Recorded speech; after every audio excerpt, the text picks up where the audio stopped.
Ascent Audio, a division of Recorded Books, presents Autonomous Transformation, Creating a More Human Future in the Era of Artificial Intelligence, by Brian Evergreen. Narrated by Graham Rowat. Publisher's Note. In this audio edition, you will hear references to figures present in the print and e-book formats of the book. Introduction. We can create a more human future. Since the invention of the Internet, technology has been one of, if not the most powerful change agent in existence. We have all borne witness to the changes, for better and for worse, that technology has had on society, our nations, our cities, the nature of work, and the human experience. In the era of artificial intelligence, together with its adjacent technologies, the rate of change is accelerating, and the impacts are yet to be determined. This is a book for people who want to create a better future within this context of change. Some may have chosen this book, hoping it will answer the question of why so few artificial intelligence initiatives succeed and provide a better way. Others may be interested in creating a better future for the frontline workers in their organization through the implementation of technology, empowering them with the latest tools and technologies, improving the experience of their work, and increasing job security and compensation. Others may be looking to lead a full-scale autonomous transformation across their organization to reimagine their organization's function in the broader market and communities they serve, and are intrigued at the seemingly counterintuitive prospect of creating a more human future through the implementation of the latest technologies. Others may be starting their career or still trying to determine the right career trajectory and hope this book can inform that process. Others may be listening to this book to learn more about a loved one who works in technology or because they find technology interesting and want to hear about what shape the future might take. If you are listening to this book for any of those reasons, you are in the right place. The principles, frameworks, and methods in this book have been designed for experiences across industries and geographies, and at the highest levels of organizations, sharpened and given color through discussions and stories shared by leaders across the private and public sectors, academia, and research institutes, as means of directing purposeful change in the face of technological upheavals in the context of systems that were built to be maintained, not changed. More on that later. This journey begins with a series of questions. Why do only 13% of data science initiatives make it into production? Why do domain experts, technologists, and business leaders seem to be consistently embattled internally when they share common goals? Does that have anything to do with the social divides in society? If corporate leaders are greedy capitalists, why are so many trying to make the world a better place? And why are so many of those efforts and investments failing? Everyone keeps talking about machines taking jobs. Is that happening? If so, where and how should we react as leaders and as a society? If not, why is it such a key theme discussed in our culture?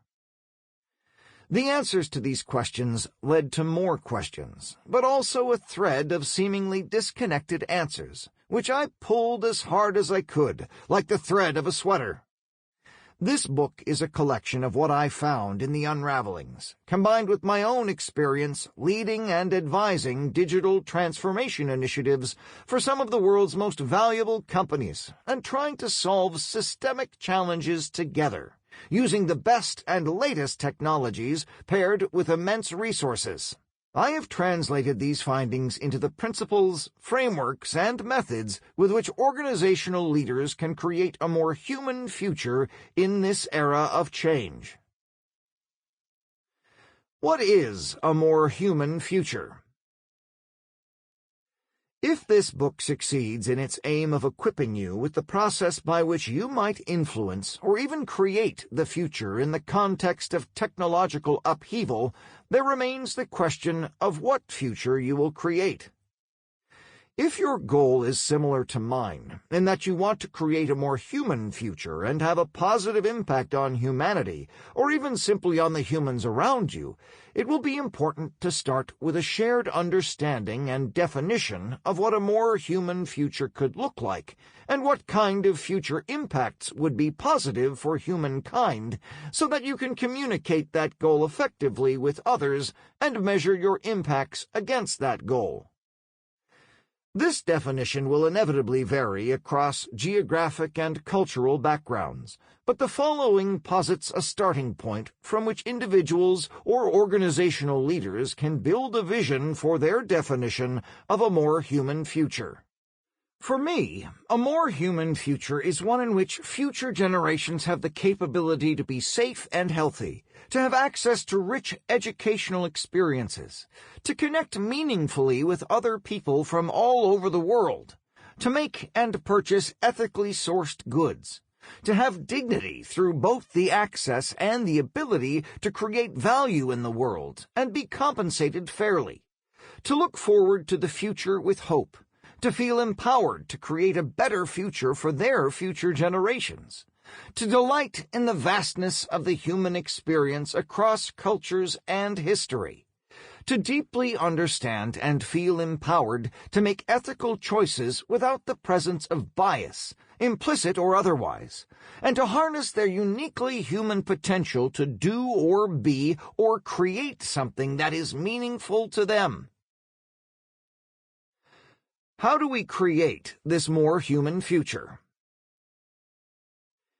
In the absence of a design and purposeful direction to create a better and more human future by leaders, like you, technological change will follow the path of the existing systems and processes in the world. The relationship between humans and machines, strained as it is, will become more strained. Work that has been dehumanized will become less human or be replaced entirely by mechanized systems. The most advanced technologies, capable of immense positive impact on the world, will continue to be nearly impossible to implement, and therefore only be available to those who have a significant amount of capital, and then only because its use has been justified as a means of generating more profit. This is not a disparagement of the people who lead the organizations that shape our world and our day-to-day experience. Rather, it is pointing at train tracks and suggesting that, without a significant degree of effect and redesign of those tracks, the inbound train will follow the same trajectory, regardless of who is at the helm. These challenges can be daunting. If any of them were simple to fix, they would already have been resolved. The investments in executives and their teams discussing partnership, brainstorming, and developing charters and proposing initiatives to resolve these challenges that have subsequently not moved forward, paired with the low rate of success for technological initiatives leveraging artificial intelligence and its adjacent emerging technologies, paints a bleak picture.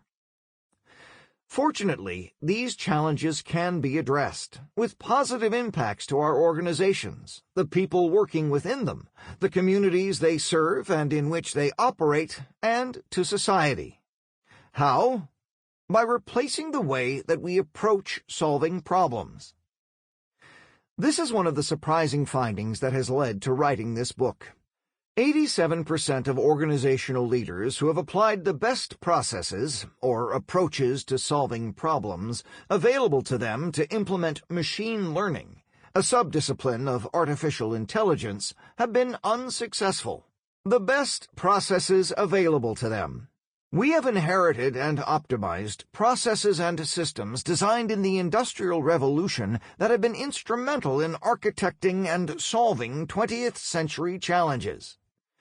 Unfortunately, however, with the dramatic increase of complexity in the 21st century, these processes are no longer effective at leveraging the newest technologies. These challenges, with how we approach technology and the issues we face as a society, are more intertwined than would appear at the surface, which will be demonstrated throughout this book. For now, I will share the blueprint this book. Sample complete. Ready to continue?